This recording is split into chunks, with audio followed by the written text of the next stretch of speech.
kulanti wanaagsan daawadayaal halkan oo warbaahinta Soomaali Weyn Production kuna soo dhawaada barnaamijyadeena qodobada ku daawan doontaan hadduu rabiidmo waxa ka mid noqonayo munaasabada caleemasaarka madaxweynaha Kenya William Ruto oo toos kaga bilaabatay magaalada Nairobi ee caasimadda waddanka Kenya wariyaha tabinaya munaasabada oo ku dhawaaqay inuu goobjoog u yahay madaxweynihii hore ee Jamhuuriyadda Federaalka Soomaaliya Mudane Maxamed Cabdullaahi Farmaajo haddaba waxaan idin wadaagi doonaa munaasabada ka soconaysa magaalada Nairobi iyo waxyaabo aadan filanaynin oo ka dhacay munaasabadaasi lagu caleemasaarayo cusub ee waddanka Kenya xilli Xasan Sheekh Maxamuud oo xalay u duulay magaalada Nairobi ee waddanka Kenya uu goobjoogna uu ka yahay toddobaad ka hor halka waxa gaaray Fahad Yaasiin Xaaji Daahir ninkii ugu awoodda badnaa siyaasadda Soomaaliya sidoo kale tan mar soo noqday taliyihii sirdoonka Soomaaliya si la mid ah la taliyaha amniga qaranka waxaan xog idinkaga heenaa dhinacyada halkaas ku kulmayo xaaladda guud qaybtan waxaan si weyn ugu koonfurgareyn doonaa munaasabada lagu caleemasaarayo madaxweynaha cusub ee waddanka Kenya iyo madaxweynihii hore ee Soomaaliya Maxamed Cabdullaahi Farmaajo Xasan Sheekh Maxamuud Fahad Yaasiin Xaaji Daahir Abiy Ahmed Cali iyo mas'uuliyiin kale oo si weyn u kala fikir duwan oo halka ku sugan iyo kulamada ka soconayo magaalada Nairobi sidoo kale waxa daawan doontaan dagaal ka soconaya qaybo ka mid ah gobolka Shabeellada Dhexe qodobada kale oo aad daawan doontaan waxa ka mid noqonayo Muungab oo kulamo xasaasi ah ka bilaabay magaalada Muqdisho ee caasimadda dalkana oo aan warar idinkaga heyno macluumaadadaas iyo kuwa kale ayaanu ku gorfeen doonaa barnaamijyadeena ee aan ku bilaabo wararka ka imaanaya magaalada Nairobi ee caasimadda waddanka Kenya ayaa ku waramaya in halkaas ay si toos ah kaga bilaabatay munaasabada caleemasaarka madaxweynaha cusub ee waddanka Kenya William Ruto munaasabadaas oo ay ka qayb galayaan xubno kala duwan oo isugu jiro siyaasiyiin Soomaali ah oo saameyn ku leh siyaasadda Soomaaliya iyo xubno kale oo madaxda Afrika ah madaxweyne Xasan Sheekh Maxamuud ayaa gaaray magaalada Nairobi ee dalka Kenya halkaas oo maanta si toos ah kaga qayb galayo caleemasaarka madaxweynaha Kenya ee William Ruto Xasan Sheekh ayaa intuu joogo Nairobi isaguna waxay wararku ay sheegayaan in la filayo in uu shiral duceeyo ula qaato ra'iisul wasaaraha Itoobiya Abiy Ahmed oo kamid ah madaxda ka socota Afrika kana qayb galaya caleemasaarka madaxweynaha Kenya shirkan ayaa maalmihii la soo dhaafay diyaarintiisa la wadaagay Nairobi oo ay ka shaqeeyaan diblomaasiyiin ka kala socota labada dal oo uu ugu horeeyo safiirka Itoobiya ee Soomaaliya arrimaha xiisaha badan ee laga diiwaan geliyay munaasabada ayaa waxa kamid ah in wariyihii munaasabada xiriirinayay uu ku dhawaaqay in munaasabadu uu goobjoog u ka yahay madaxweynihii hore ee Jamhuuriyadda Federaalka Soomaaliya Mudane Maxamed Cabdullaahi Farmaajo madaxweyne Maxamed Cabdullaahi Farmaajo ayaa ila wareejo sugan oo ay Soomaali Weyn Production ay heshay waxa ay xaqiijinayaan inuu ku sugan yahay magaalada Nairobi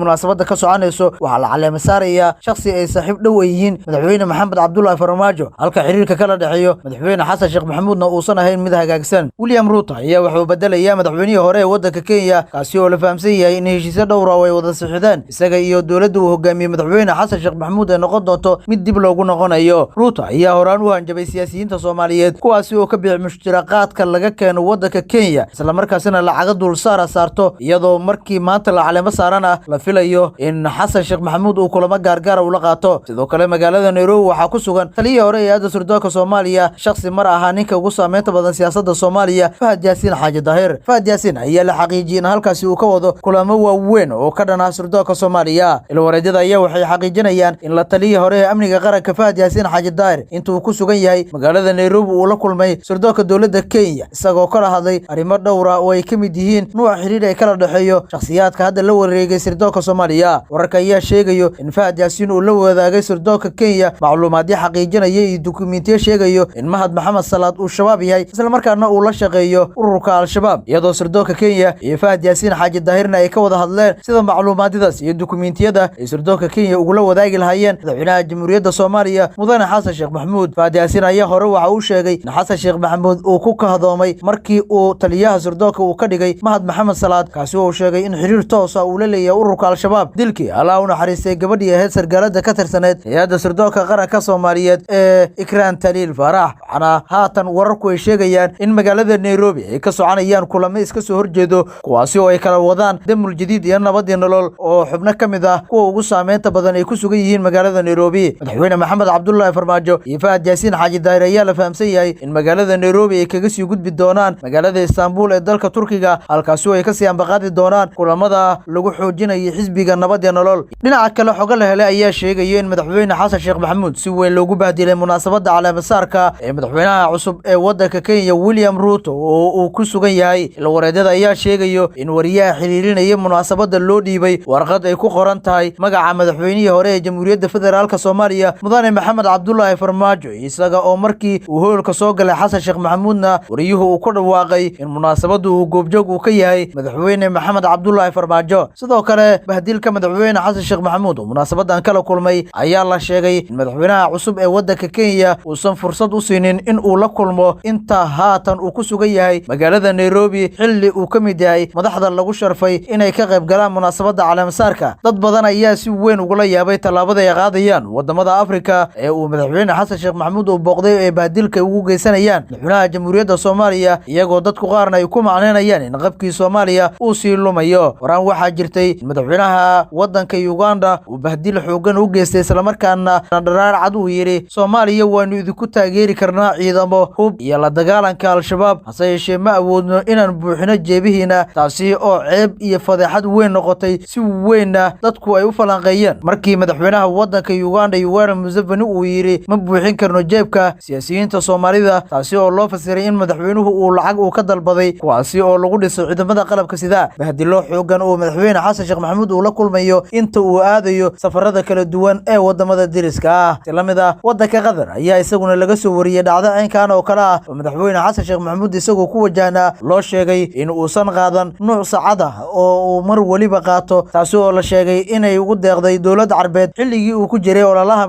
musharaxnimadiisa. si kastaba ha noqotee isku soo wada duub madaxweyne Xasan Sheekh Maxamuud hadda wuxuu ku sugan yahay Nairobi waxaa ka soconaya kulamo waaweyn oo iska soo horjeedo iyadoo kulamadaasina ay wadaan Damul Jadiid iyo Nabad iyo Nolol hogaankooda oo Xasan Sheekh Maxamuud iyo Maxamed Cabdullaahi Farmaajo ay ku sugan yihiin. saameynta ugu weyn ee magaalada Nairobi lagama dareemayo madaxweyne Xasan Sheekh Maxamuud taasi bedelkeedana waxaa si weyn looga dareemayaa galaangalka xoogan ee Fahad Yaasiin iyo madaxweyne Farmaajo. geesta kaleetana gudoomiyaha hore ee gobolka Banaadir Mungab ayaa kulamo xasaasi ah waxa uu ka bilaabay magaalada Muqdisho ee caasimadda dalka. kulan ballaaran ayaa waxa uu ka dhacay xarunta madaxtooyada Soomaaliya kaasi oo ah mid daba socday kulan habeen ka hor madaxweynaha Jamhuuriyadda Soomaaliya uu la qaatay siyaasiyiinta iyo saraakiisha ciidan ee beesha Galmaax Yunis. kulanka ballaaran ee ka dhacay xarunta madaxtooyada ayaa waxaa ka qayb galay gudoomiyaha hore ee gobolka Banaadir General Xasan Maxamed Xuseen Mungab isaga oo la kulmay wakiilo ka socdo madaxweyne Xasan Sheekh Maxamuud oo ka mid yahay Mahad Maxamed Salaad xildhibaan Cabdiraxmaan Odowa waxaana ay Mungab ay kala hadleen xilka kale uu doonayo in lagu qanciyo maadaama uu waayay kursigii gudoomiyaha gobolka Banaadir. xildhibaan Xadoole gudoomiyaha degmada Balcad Qaasim Furdug iyo siyaasiyiin kale oo beesha Galmaax Yunis ayaa ku heliyay kulankan garnaqsiga ahaa oo ay sameynayeen xubnaha beesha Galmaax iyo xubnaha matalayay Damul Jadiid ee wakiilka ka ahaa madaxweyne Xasan Sheekh Maxamuud. xubnahan ayaa horaan kulan la qaatay madaxweyne Xasan Sheekh Maxamuud iyaga oo lagu qanciyay in xilal loo magacaabo. kulankan oo mid ka daba socdana waxaa lagu qancinayay nuuca xil oo ay doonayaan iyo sida ay ku suurageli karto. Mungab ayaa ka soo horjeestay xil kale in looga magacaabo markaasi dowladda federaalka Soomaaliya isaga oo dalbaday in loo magacaabo xil safiirnimo waxaana uu si weyn kaga soo horjeestay in hay'adaha xukuumadda lagu biiriyo ama in mas'uul degmo loo magacaabo taasi oo uu sheegay inay bahdil ay ku tahay maadaama uu soo qabtay xil sare oo ah gudoomiyaha gobolka Banaadir. xubnaha kulanka ka agdhawaa ayaa waxay sheegeen in la arkay lacag cadcad oo la siinayo xubnahan si loo qanciyo iyaga oo intaasi kadibna iyagoo dhowlo cadeynaya ka soo baxeen filla Soomaaliya waxaana ay u muuqatay in si weyn loo qanciyay. waxaana wararku ay sheegayaan in safiiro loo magacaabayo xubnaha qaarkood ee beesha Galmaax Yunis halka kuwa kaleetana lagu qancin doono xilalka kale ee dowladda. balse Mungab ayaa si weyn kaga soo horjeestay in xil uu ka qabto xukuumadda uu hogaamiyo Ra'iisul Wasaare Xamza Cabdi Barre.